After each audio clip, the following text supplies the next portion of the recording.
In the last episode, we did the basics of client-side pagination. We can click these and it changes the page.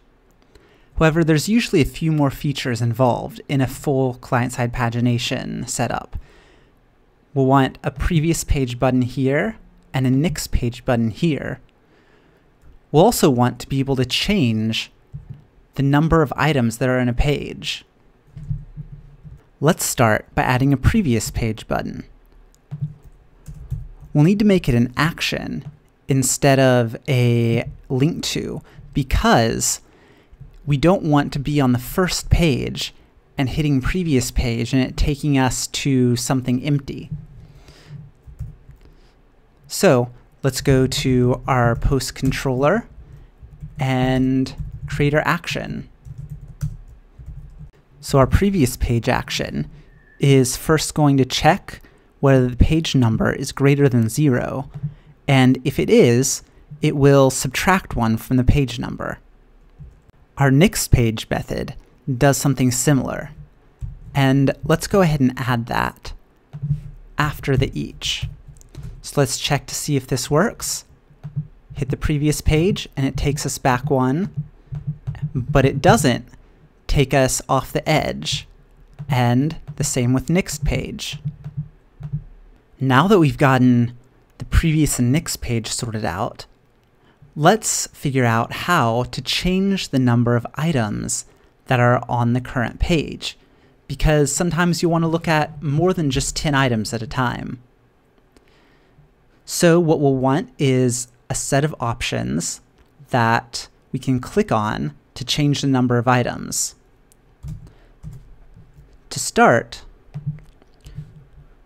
we'll need to change the page size, make it so that it is one of the query params, and then we'll need our array of possible page sizes. We'll let them be 10, which is our current one, 25, 50, and 100. Then in our handlebars template, let's add the controls for that. So here we just have some styling, and then we're looping through the possible page sizes. Then we have a button which calls the change page size action, which we'll be making in a little bit. And then we have our class, which could be highlighted or not, depending on whether the new size is equal to the current size. And then we show the new possible size. Let's go over to the post controller to implement the action. So change page size takes the new page size, and eventually it's going to set the page size to the new page size. But first, it does some calculations. It does these because let's say that you're on page 18 with a current page size of 10. Then if you change your page size to 50, there will no longer be a page 18.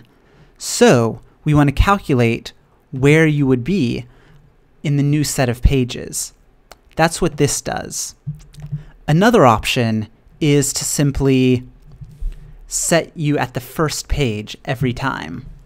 So let's see this in action. We see that we're on page 18, and we're going to hit this, and we have changed to page 7. This is highlighted. We have 25 items showing in this page, and they include a lot of the ones that were showing before. So this is a full implementation of client-side pagination. I hope you find this useful in your own apps.